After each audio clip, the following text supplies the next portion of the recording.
Hello ghostly army, कैसे हैं आप सब। आज मैं एक्सप्लेन करूंगा हाल ही में ही रिलीज हुई एक काफी बढ़िया तेलुगु हॉरर कॉमेडी मूवी को, जिसका नाम है ओम भीम बुश। ये मूवी प्राइम वीडियो पर अवेलेबल है, इसको जाकर आप देख सकते हैं। इसके अंदर आयशा खान का भी एक रोल है।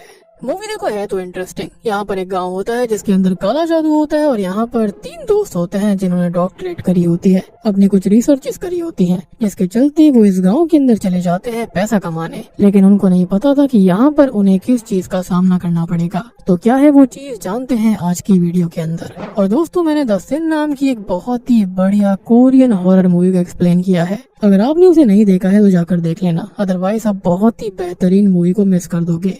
उसका लिंक आपको नीचे डिस्क्रिप्शन में, पिन कमेंट में, दोनों में मिल जाएगा। और हाँ, अगर आप चैनल के ऊपर नए हैं तो सब्सक्राइब कर लीजिए, इससे काफी ज्यादा बढ़िया चीज होती है। इससे मोटिवेशन मिलती है काम करने के लिए, और इससे होगा ये कि आपको भी वीडियो की नोटिफिकेशन जल्दी से जल्दी मिलेगी। तो चलिए अब बिना किसी देरी के चलते हैं सीधा वीडियो की तरफ।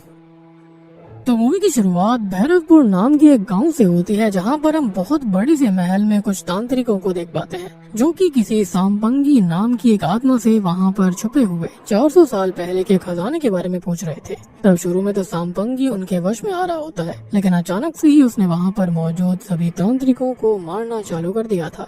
सभी वहां से भागने की कोशिश कर रहे थे, मगर सांपंगी सबको जान से मार देता है। जहां से सीन सीधा हैदराबाद में मौजूद एक कॉलेज पर आता है, जहां कॉलेज का प्रिंसिपल रंजीत अपने ऑफिस में पिछले 4 दिनों से लगातार बिना कुछ खाए पिए बस कुछ रिसर्च पेपर्स बनाए जा रहा था। तब उसका पियोन आकर उससे उसकी इस परेशानी का रीजन पूछता है, और तब जाकर हम रंजीत की बातों से जान पाते हैं कि असल में रिसर्च पेपर्स असल में 3 स्टूडेंट्स के हैं, जिन्होंने पिछले 5 साल से रंजीत को परेशान करके रखा है। जहां से सीन सीधा 5 साल पहले जाता है। हम देखते हैं कि मैडी, क्रिश और विनय नाम के 3 स्टूडेंट रंजीत के पास आए थे, ताकि वो उसकी कॉलेज से अलग अलग फील्ड्स में डॉक्टरेट कर सकें। तब वो तीनों ही उसको बहुत ज्यादा मक्खन लगाते हैं और किसी तरह से उसके कॉलेज में एडमिशन भी ले लेते हैं। लेकिन उसके कुछ ही समय हम देखते हैं कि मैडी पूरा टाइम बस नशे करते हुए खुद से ही बातें करता रहता है। विनय इलेक्ट्रिक वायर से अजीब अजीब से गेम बनाता रहता है, और क्रिश प्रिंसिपल की बेटी पर ही लाइन मारने की कोशिश करने लगता है। सबसे बड़ी बात कि क्रिश की हरकतों से वो भी बहुत ही ज्यादा इम्प्रेस हो गई थी, और वो दोनों एक दूसरे के साथ इंटीमेट भी होने वाले थे कि तभी रूम में रंजीत पहुंच जाता है, जो कि ये सब देखकर बहुत ही ज्यादा शॉक्ड हो गया था। मगर तब वो बस अपनी बेटी को वहां से लेकर चला जाता है। जिसके बाद हम उन तीनों की कुछ और हरकतों को देखते हैं, जहां पर वो कॉलेज में रोमांस करने वाले कपल्स की वीडियोस बना लिया करते थे और उसके बाद उनसे पैसे लिया करते। साथ ही साथ उन्होंने कॉलेज में काफी बार भी खोल दिया था, और वो कॉलेज की फार्मेसी से दवाइयाँ चुराकर उनके ड्रग्स बनाकर भी बेचा करते थे। अब रंजीत यहाँ पर सब कुछ जानता था, लेकिन वो कुछ कर नहीं सकता था, क्योंकि उन तीनों ने उसको भी नहीं छोड़ा था। उनकी वजह से उसकी गर्दन तक टूट गई थी, और वो लोग कभी कभी तो रंजीत के ऑफिस से ही किताबों को चुरा कर उन्हें भी बेच दिया करते थे। और अब उनको वहाँ से भगाने का रंजीत के पास बस यही एक रास्ता था कि वो उनकी रिसर्च खुद ही पूरी करे और उनकी डिग्री उनको दे दे, ताकि वो उनको वहाँ से ऑफिशियली भगा सकेगा। जिसके चलते वो पिछले 4 दिनों से ऑफिस में ही रहकर उनकी रिसर्च पूरी कर रहा था। अब कुछ ही दिनों के बाद विनय, मैडी और क्रिश वापस से रंजीत के पास आते हैं, जो कि अपनी रिसर्च को पूरा करने के लिए 3 साल का टाइम और मांग रहे थे। लेकिन रंजीत, जो कि अब उनको 3 सेकंड भी नहीं दे सकता था, वो उन्हें किताबें दिखाता है जिसके अंदर उसने खुद उनकी रिसर्च कंप्लीट करके पब्लिश करवा दी थी। साथ ही साथ अब वो उन्हें उनकी डिग्रीज देकर तुरंत ही कॉलेज से उनको बाहर निकाल देता है। तब वो लोग थोड़ा सा परेशान होते हुए वहाँ से शहर की तरफ अपनी वैन में जाने लगते हैं। लेकिन तभी रास्ते में उन लोगों की वैन का डीजल खत्म हो जाता है, और तब जाकर विनय को ये पता चलता है कि उसने जो पैसे डीजल भरवाने के लिए दिए थे, उन पैसों की मैडी ने दारू और खाने पीने की चीजें खरीद ली है। जिसको जानकर विनय को मैडी के ऊपर काफी गुस्सा आता है, मगर अब वो सब जल्दी से बाहर आकर आराम से दारू पीने लगते हैं, और इसी तरह से बैठे बैठे उन्हें शाम हो जाती है। अब रात में वो लोग बैठकर बातें कर रहे थे कि तभी अचानक से उन्हें गाँव में से लोगों के चिल्लाने की आवाजें आने लगती है। और जब वो तीनों गांव में जाकर चेक करते हैं तो वहाँ पर बहुत सारे अघोरी बाबा हवन कर रहे थे, और हवन करने के बाद वो एक घर के पास जाकर उस जगह की जमीन खोदकर बहुत सारा पुराना खजाना निकालते हैं। जिसके बाद उस घर के लोगों ने भी अघोरियों को बहुत सारे पैसे दिए थे। इसका मतलब यही था कि गाँव में अंधविश्वास बहुत ही ज्यादा था। तभी वहाँ पर एक आदमी भी भागता हुआ आ जाता है, जिसकी बेटी के ऊपर सांपंगी ने कब्जा कर लिया था, और ये वही आत्मा है जिसको शुरुआत में दिखाया गया था। तब वो अघोरी सांपंगी को उस लड़की के अंदर से निकालते हैं और उसके घर वालों से भी मोटे पैसे ले लेते हैं, और ये सब देखने के बाद मैडी, विनय और कृष्ण ने डिसाइड कर लिया था कि वो लोग भी इसी गांव में यही काम करने लगेंगे ताकि वो पैसे कमा सकें। अब यहाँ पर मैडी के हिसाब से वो बचपन से ही भूतों से बात कर सकता था। विनय भी पैरानॉर्मल एक्टिविटीज में ही डॉक्टरेट कर रहा था और साथ ही साथ मैडी भी खजानों को ढूंढने वाले इंस्ट्रूमेंट्स को बनाना जानता था, जिसके चलते अब तीनों ही मिलकर अगले ही दिन गांव में bank bros A to Z solutions नाम से एक टेंट लगा लेते हैं। साथ ही साथ उन्होंने अपने लिए कॉस्ट्यूम्स बनाकर पैम्पलेट्स भी बांटना चालू कर दिया था। अब पैम्पलेट्स को बांटते टाइम विनय एक फिश रेस्टोरेंट के पास पहुंच जाता है, जहां पर बहुत ही ज्यादा भीड़ लगी हुई थी। और जब वो अंदर जाकर देखता है तो उसको समझ आता है कि असल में ये लाइन फिश खाने के लिए नहीं थी, बल्कि फिश बेचने वाली लड़की के लिए होती है, जिसको देखते ही विनय भी उसे पहले ही नजर में पसंद करने लग गया था। वहीं जब कृष भी पैम्पलेट्स को बांटता हुआ एक कॉलेज के पास पहुंचता है, तब उसकी मुलाकात वहां पर जलाजा नाम की एक लड़की से होती है, जिसे वो भी खुद पहले ही नजर में पसंद करने लग गया था। लेकिन जलाजा अभी घर जाने के लिए लेट हो रही होती है, इसलिए वो घर जाने लगती है, जहाँ पर रास्ते में उसे एक लड़का प्रपोज कर देता है। मगर तभी वहाँ से अचानक से ही उसके पिताजी आ जाते हैं, जो कि गांव के प्रधान भी थे। तब वो उस लड़के को बहुत ही बुरी तरह से मारते हैं और कॉलेज के लड़कों को धमकाते हुए वहाँ से चले जाते हैं कि उनकी बेटी के ऊपर किसी ने भी अगर आंख उठाने की कोशिश करी तो वो उसका बुरा हाल कर देंगे। और कृष्ण ने भी ये सारी चीजें अपनी आंखों से देखी थी, जिसको जलाजा के लिए बहुत ही ज्यादा बुरा लग रहा था।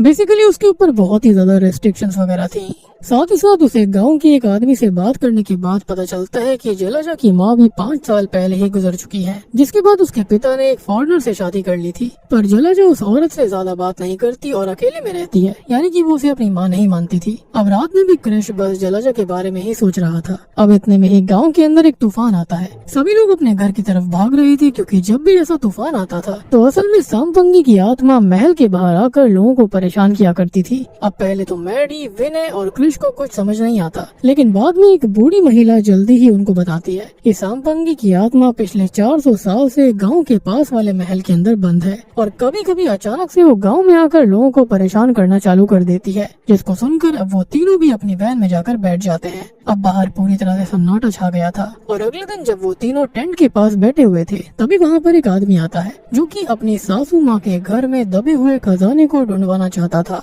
अब ये तीनों ही रात में उस आदमी के घर पर जाते हैं, जहाँ पर उन्होंने अपने इक्विपमेंट्स की मदद से बहुत ही जल्दी उस खजाने को ढूंढ लिया था, जिसको देखकर वो आदमी बहुत खुश होता है। लेकिन जब वो व्यक्ति इन तीनों को पैसे देने की कोशिश करता है तो वो उससे पैसे नहीं लेते। वो यहाँ पर स्मार्टली गेम प्ले करते हैं। वो बस उसके साथ एक फोटो खींच लेते हैं और उससे आज के हादसे के बारे में गाँव में बताने के लिए कह देते हैं, जिससे कि उनका मुफ्त में ही अच्छा खासा प्रचार हो जाता। और ये चीज बहुत ही जल्दी वर्क करती है, क्योंकि अगले दिन जब वो लोग उठते हैं तो ये बात गाँव के अंदर आग की तरह फैल गई थी और उनके टेंट के बाहर बहुत ज्यादा भीड़ लगी होती है। लोग अपनी हर तरह की समस्या लेकर उनके टेंट के बाहर आए हुए थे। अब वो तीनों भी सबके काम करने में लग जाते हैं, जहाँ पर उन्होंने अपने पास मौजूद सारे के सारे इक्विपमेंट से भूत तक को भगा दिया था, जिससे लोगों का विश्वास उन तीनों पर और ज्यादा बढ़ जाता है। लेकिन गाँव में मौजूद जो अघोरी होते हैं, ये सब देखकर बहुत ही ज्यादा गुस्से में लग रहे थे। वह अब इस तरह से कुछ दिन बीत जाते हैं और एक दिन बैंक ब्रोस को प्रधान अपने घर पर बुलाता है, क्योंकि उसकी रशियन बीवी जेसी के अंदर एक भूत आ गया था।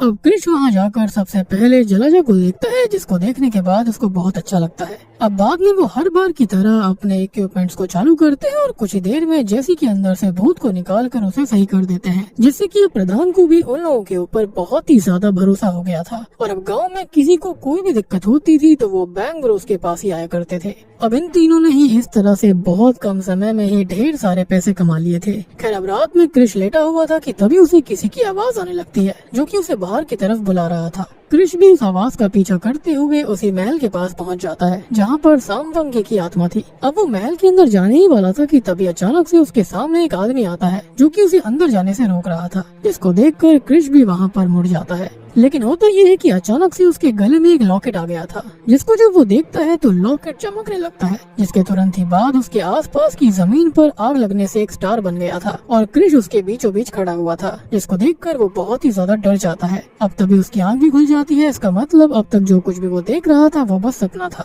मगर जब वो अपने गले को चेक करता है तो शॉकिंगली उसके गले में लॉकेट सच में था। मतलब कि शायद हो सकता था कि शायद से सांपंगी की आत्मा ने सच में ही क्रिश की तलाश की होगी और उसके गले में लॉकेट डाल दिया होगा, जिसके बाद में वो वापस यहीं पर आ गया। अदरवाइज सपने में लॉकेट का देखना और वाकई में भी फिजिकली भी गले में लॉकेट का होना आपस में मैच नहीं करता। मगर अभी क्रिश इस बात पर इतना ध्यान नहीं देता और वहाँ से बाहर चला जाता है, जहाँ पर उसके पास जलाजा उससे मिलने के लिए आई थी। तब जलाजा की बातों से हम जान पाते हैं कि उसकी माँ की एक अंगूठी खो गई है, जो कि उसकी माँ की आखिरी निशानी थी और अब वो चाहती थी कि क्रिश उसको ढूंढ कर लेकर आए। और ऑब्वियस बात है वो भी इस मौके को नहीं गंवाना चाहता था, इसलिए वो उसकी अंगूठी ढूंढने के लिए राजी हो जाता है। साथ ही साथ अब वो जलाजा से उसके बर्थडे के बारे में पूछ लेता है, जो कि शॉकिंगली अगले ही दिन था, यानी कि 3 मार्च को था। तभी हम उन अघोरियों को देखते हैं जिनके पास अब बैंक ब्रोस की टीम की आने की वजह से कोई भी काम नहीं था, इसलिए उन्हें बैंक ब्रोस के ऊपर बहुत ही ज्यादा गुस्सा आने लगता है। और मुझे बार बार ये बैंक ब्रोस बोलना काफी वियर्ड सा लग रहा है। जो लोग जानते हैं वो समझ गए होंगे कि ऐसा क्यों है,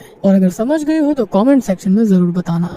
एनीवेज अब यहाँ से सीन सीधा रात में शिफ्ट होता है, जहाँ पर क्रिश अपने दोस्तों के साथ था। और क्योंकि अब बस 12 बजने में थोड़ा ही वक्त बचा हुआ था, जिसके चलते वो डिसाइड करता है कि वो रात में ही जलाजा को विश करने के लिए उसके घर पर जाएगा। जिस पर पहले तो सभी क्रिश को समझाने की कोशिश करने लगते हैं कि उसे ये सब नहीं करना चाहिए, अगर वो पकड़े गए तो प्रधान उनका वही हाल करेगा जो कि उसने जलाजा के कॉलेज के स्टूडेंट्स का करा था। मगर क्रिश किसी भी हालत में उसके पास जाना चाहता था। अब तभी उसे याद आता है कि आज चंद्र ग्रहण की रात है और आज भी सांपंगी की आत्मा जरूर महल से बाहर निकलेगी, इसलिए वो लोग विनय को सांपंगी की आत्मा बनकर प्रधान के घर में भेज देंगे। और जब सबका ध्यान उस पर होगा तो इसी बीच क्रिश जाकर जलाजा से मिल लेगा। और अब बिल्कुल ऐसा ही होता है। जैसे ही बहुत ज्यादा रात हो जाती है तो तीनों दोस्त प्लान के हिसाब से प्रधान के घर में चले जाते हैं, जहाँ पर क्रिश भी जैसे तैसे जलाजा के रूम में पहुँच जाता है। लेकिन नीचे जब विनय सबका ध्यान भटका रहा था तब प्रधान उसको अपने साथ पकड़कर अपने रूम में ले जाता है, क्योंकि उसको लग रहा था कि घर में चोर घुस आए हैं, न कि कोई आत्मा।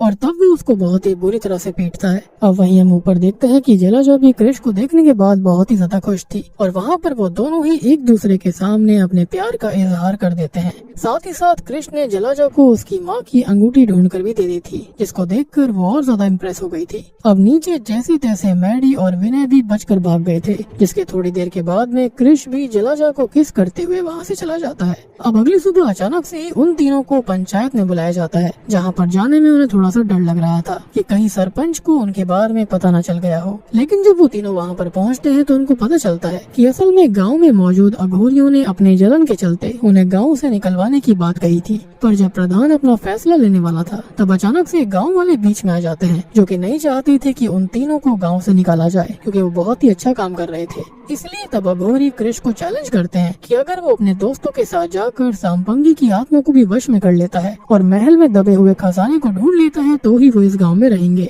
तब क्रिश भी अपने दोस्तों के साथ बात करके डिसाइड करता है कि वो इस चैलेंज को एक्सेप्ट करेगा, पर बदले में उसकी 3 शर्तें थी। पहली शर्त यही कि अगर वो चैलेंज कंप्लीट कर दिया जाए तो उसकी शादी जलाजा से करवा दी जाएगी। दूसरी शर्त ये थी कि वो खजाने का 50% अपने पास रखेगा और बाकी सारा गांव वालों को बांट देगा। और तीसरी शर्त ये होती है कि जब वो लोग महल से सक्सेसफुल होकर गांव में वापस आएंगे तो उसके बाद अघोरियों को अपना सर मुंडवा कर गाँव से बाहर जाना पड़ेगा, जिस पर अघोरी मान जाते हैं। जिसके बाद मैडी, विनय और क्रिश को उस महल में छोड़ दिया जाता है, जहाँ पर जाने के बाद उन तीनों ने ही महल में गड़े हुए खजाने को ढूंढना चालू कर दिया था। तब अंदर उन्हें बहुत सारी और भी बेशकीमती चीजें दिखाई देती हैं, जिन्हें वो मजे लेते हुए अपने कैमरा में रिकॉर्ड कर रहे थे। उन्हें अपने इक्विपमेंट्स के अंदर बहुत बार अलग अलग जगहों से खजानों के सिग्नल आ रहे थे, पर जब वो खोदना चालू करते तो उन्हें वहाँ पर बस मरे हुए लोगों के कंकाल मिलते थे। पर बाद में क्रिश को एक फोटो के अंदर एक चाबी भी मिलती है, लेकिन उसे पता नहीं होता कि उस चाबी को कहाँ पर इस्तेमाल करना है, और इसलिए वो बस उसे अभी अपने पास रख लेता है।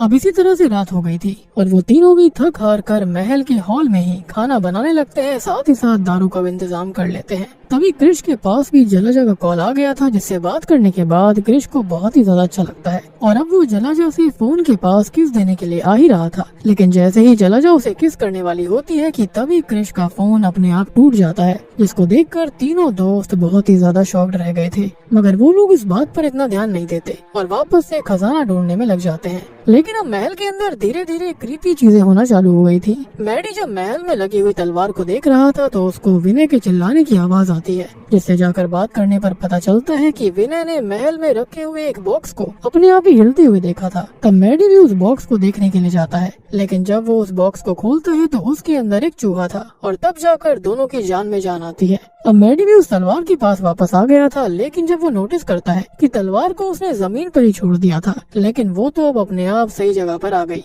लेकिन नशे में होने की वजह से वो इस बात को मजाक में लेता है और सोने के लिए चला जाता है। वहीं अब जब क्रिश महल के अंदर छानबीन कर रहा होता है तब उसे मूर्ति के अंदर एक चाबी मिलती है, जिसे कि उसने अपने पास रख लिया। यानी कि उसके पास फिलहाल 2 चाबियां थी, मगर अब क्योंकि रात ज्यादा हो गई थी इसलिए वो भी जाकर अपने दोस्तों के साथ ही सो जाता है। अब रात में जब वो तीनों सो रहे होते हैं तो विनय वॉशरूम जाने के लिए उठता है, जहाँ पर उसके सामने सांपंगी की आत्मा आ गई थी, जिसको देखकर वो तुरंत ही भागता हुआ अपने बाकी साथियों के पास आता है। पर अब उसे बेड के नीचे से भी बहुत ही क्रीपी आवाजें आ रही थी, जिनको सुनकर वो डरते हुए अपने फोन का कैमरा चालू करता है और बेड के नीचे डालता है, जहाँ पर वापस से उसे क्लिप में सांपंगी की आत्मा दिखाई देती है, जिसको देखकर वो डरते हुए वहीं बेहोश हो गया था। साथ ही साथ अब उसने बेड पर ही टॉयलेट कर दिया था। अगली सुबह जब मैडी और क्रिश अपनी दोस्त की ऐसी हालत देखते हैं तो वो उसको समझाने लगते हैं कि महल में भूत वगैरह कुछ नहीं है, उन्हें जल्दी से जल्दी बस अपना काम खत्म करना है और वहाँ से निकल जाना है। जिस पर विनय उन्हें बहुत ही ज्यादा समझाने की कोशिश कर रहा था कि उस जगह पर सच में भूत है, लेकिन ये दोनों यानी कि मैडी और क्रिश कोई भी उसकी बात पर भरोसा नहीं करता, जिसके बाद वो लोग अपने काम पर लग जाते हैं। मगर अभी भी लगातार विनय के साथ क्रीपी हरकतें हो रही थी। तभी उन लोगों को एक सीक्रेट रूम मिलता है, जहाँ जाने पर उनके सामने एक दरवाजा आ गया था, जिसके अंदर 3 चाबी लगाने की जगह थी। और तब क्रिश अपना थोड़ा सा दिमाग लगाता है और उसके पास 2 चाबियां जो थी वो गेट में लगा देता है, जिसके बाद वो तीसरी चाबी ढूंढने में लग जाता है। लेकिन विनय किसी भी हालत में उन्हें यकीन दिलवाना चाहता था कि वहाँ पर सच में सांपंगी की आत्मा मौजूद है, और इसलिए वो तुरंत ही पूरे महल में अलग अलग जगह पर कैमरा लगा देता है, ताकि वो सांपंगी की आत्मा को रिकॉर्ड करके अपने दोस्तों को दिखा सकेगा। और जब रात में वो सभी क्लिप्स को चेक करता है तब उसको पता चलता है कि हर समय सांपंगी की आत्मा उसके ही साथ थी, जिसको देखकर वो बहुत ही ज्यादा डर जाता है। और तभी वहाँ पर सांपंगी उसके सामने आती है और उसको हॉन्ट करते हुए बहुत मारती है। और अब वो मैडी के पास भी पहुँच गई थी, जिसको भी हॉन्ट करने के बाद वो उसे भी खूब पीटती है। लेकिन जैसे ही वहाँ पर क्रिश आता है वैसे ही सांपंगी उसको देखकर बहुत ही प्यार से उसके पास जाती है और उसको इम्प्रेस करने के लिए डांस भी करती है, जिसको देखकर क्रिश के साथ मैडी और विनय दोनों ही शॉक्ड हो गए थे। लेकिन सांपंगी की हरकतें देखने के बाद वो दोनों समझ जाते हैं कि सांपंगी असल में क्रिश को पसंद करने लग गई है, और इसलिए वो क्रिश को सांपंगी के साथ डेट पर जाने के लिए बोलते हैं, ताकि वो लोग खजाने के बारे में उससे जान सकेंगे, जिस पर क्रिश भी मान जाता है। ऑब्वियस सी बात थी, उसको 3 शर्तें पूरी करनी थी। खैर अब जब क्रिश जाकर सांपंगी से मिलता है तो उसकी बातों से हम जान पाते हैं कि असल में वो एक गे है। जी हाँ, यानी कि वो लड़की नहीं थी, और वो पिछले 400 सालों से उसी महल के अंदर बस क्रिश का इंतजार कर रहा था, क्योंकि पिछले जन्म में क्रिश उससे बहुत ज्यादा प्यार करता था, मगर उन दोनों का प्यार पूरा नहीं हो पाया था, उनका रिश्ता अधूरा रह गया था। अब ये सब जानने के बाद क्रिश विनय और मैडी को इसके बारे में बताता है, जिसके बाद उन्होंने वापस से खजाने को ढूंढना चालू कर दिया था, और अब सांपंगी भी उन्हें परेशान नहीं कर रहा था। तभी उन्हें सांपंगी के रूम में तीसरी चाबी भी मिल जाती है, जिसे लेकर तुरंत ही उस खुफिया कमरे में वो चले जाते हैं। लेकिन वहाँ पर भी उन्हें खजाना नहीं मिलता, उन्हें वहाँ पर बस सांपंगी की एक डायरी मिलती है, जिसके अंदर उसने अपने पास्ट के बारे में लिखा हुआ था कि असल में सांपंगी केरल राज्य के एक सबसे बड़े राजा का बेटा था, जो कि उसे भी अपनी तरह ही महान बनाना चाहते थे। लेकिन बचपन से ही सांपंगी को लड़कियों की तरह नाचने का और मेकअप करने का शौक था। ऑब्वियस सी बात है, उस वक्त पर ये सारी चीजें बिल्कुल नॉर्मल नहीं थी, इनफैक्ट आज की डेट में भी उतनी नहीं है। लेकिन ऑब्वियस सी बात है, उस समय से तो अब तक काफी चीजें बदल चुकी हैं। और इस बारे में जब राजा को पता चला तो उसने सांपंगी के ऊपर गुस्सा करते हुए उसे जबरदस्ती मदन नाम के एक योद्धा के साथ तलवारबाजी की प्रैक्टिस करने को बोला। मगर मदन, जो कि सांपंगी के बारे में सच्चाई जानता था, उसे भी उससे प्यार हो जाता है। साथ ही साथ मदन सांपंगी को पूरी तरह से उसके हिसाब से ही जीने की आजादी भी दिलवाना चाहता था। मगर राजा को जब इसके बारे में पता चलता है तो वो उन दोनों को अपने राज्य से ही बाहर निकाल देते हैं, और वो दोनों इसी भैरवपुरम में आकर बस जाते हैं, जहाँ पर उन्होंने अपने लिए ये महल बनवाया था, और उनके पास किसी चीज की कमी नहीं थी। पर अचानक से एक वक्त पर मदन को एक युद्ध में जाना पड़ गया था, लेकिन उसके बाद के ही सारे पेजेस गायब थे, जिसको देखकर मैडी, क्रिश और विनय को आगे की कहानी जानने का मन करता है। इसलिए अब क्रिश एक बार वापस से मदन की तरह ड्रेसअप करके सांपंगी से मिलता है और बातें करते हुए आगे की कहानी के बारे में जानता है। तब जाकर उसको पता चलता है कि जब सांपंगी के पास से मदन गया था तो उसने वादा करा था कि जब वो आएगा तो वो सांपंगी से शादी करेगा। पर जैसे ही वो अपने महल से निकलता है तभी उसके ऊपर सांपंगी के पिता के आदमी हमला कर देते हैं, जिनसे लड़ते हुए मदन मारा जाता है। और तब से ही सांपंगी उसका महल के अंदर इंतजार कर रहा था। और ये सब जानने के बाद क्रिश को उसके लिए बहुत ज्यादा बुरा लगता है, और क्योंकि उसे अब किसी भी हालत में सांपंगी को खुश करना था और उसको मुक्ति भी दिलवानी थी, इसलिए वो डिसाइड करता है कि वो सांपंगी से शादी करेगा और उसकी आखिरी इच्छा को पूरी करेगा। तब वो इस बात को पूरे गांव में फैलवा देता है, और क्योंकि सभी लोग सांपंगी के प्यार को देखकर उसके लिए बुरा महसूस कर रहे थे, इसलिए सभी बहुत ही ज्यादा धूमधाम के साथ उसकी और क्रिश की शादी की तैयारी करने लगते हैं, जिससे सांपंगी की आत्मा बहुत ही ज्यादा खुश थी, क्योंकि पिछले 400 सालों से वो बस इसी पल का इंतजार कर रही थी जिसको वो आज जीने वाली थी। और अब शादी के दौरान सब कुछ सही चल रहा होता है, पर जब क्रिश और सांपंगी को एक दूसरे के गले में माला डालनी थी तभी वहाँ पर गाँव के ये सारे अघोरी आ जाते हैं, जो कि किसी भी हालत में एक लड़की की दूसरी लड़के से शादी नहीं होने देना चाहते थे। जिस पर सांपंगी की आत्मा को बहुत गुस्सा आ जाता है और वो उन लोगों को बहुत ही बुरी तरह से मारता है। और अब सांपंगी की आत्मा का गुस्सा देखकर बाकी सब बहुत ज्यादा डर गए थे, लेकिन तभी क्रिश उसका गुस्सा शांत कराने के लिए उसके गले में मंगलसूत्र डाल देता है, जिससे कि सांपंगी वापस से इमोशनल हो जाती है। और तब वो एक आखिरी बार खुशी से क्रिश को देखती है और उसकी आत्मा को वहीं पर मुक्ति मिल गई थी। इसके तुरंत ही बाद अब महल में सबके सामने सांपंगी का खजाना भी आ जाता है, जिसको देखकर सब बहुत ज्यादा खुश होते हैं। यानी कि शुरुआत में जब ये लोग महल के अंदर खजाना ढूंढ रहे थे, इनको खजाना हर जगह डिटेक्ट हो रहा था, लेकिन सांपंगी की आत्मा उस खजाने को इधर उधर करके वहाँ पर कंकाल रख दिया करती थी, ताकि यहाँ पर क्रिश वहाँ से बाहर न जाए। जिसके बाद हमें कुछ दिनों के बाद का सीन दिखाया जाता है, जहाँ पर अब अपनी शर्त के मुताबिक क्रिश ने खजाने का 50% ले लिया था। उसकी जलाजा से शादी भी हो रही थी। और फिर मूवी के आखिरी सीन में हम उन अघोरियों को भी गंजा होते हुए देखते हैं। और तब जाकर विनय, क्रिश और मैडी को ये पता चलता है कि असल में वो अघोरी थे ही नहीं, वो भी उसी कॉलेज के स्टूडेंट्स थे जिसमें विनय, मैडी और क्रिश पढ़ा करते थे। पर उन्होंने भी पैसे कमाने के चक्कर में लोगों के सामान को ढूंढने का नाटक चालू कर दिया था, जिसको देखकर वो तीनों ही अपने सीनियर्स के गले लग जाते हैं। और बूम, इसी के साथ में ये मूवी यहीं पर खत्म हो जाती है। तो दोस्तों, ये थी एक तेलुगु हॉरर कॉमेडी फिल्म ओम भीम बुश फिल्म की कहानी। उम्मीद करता हूँ कि आपको ये पसंद आई होगी। मूवी देखने में काफी इंटरेस्टिंग है। आप इसको देखोगे तो आपको देखने में मजा आएगा। जगह जगह पर काफी हंसी भी आती है और यहाँ पर साथ साथ कुछ जगहों पर डर भी लगता है।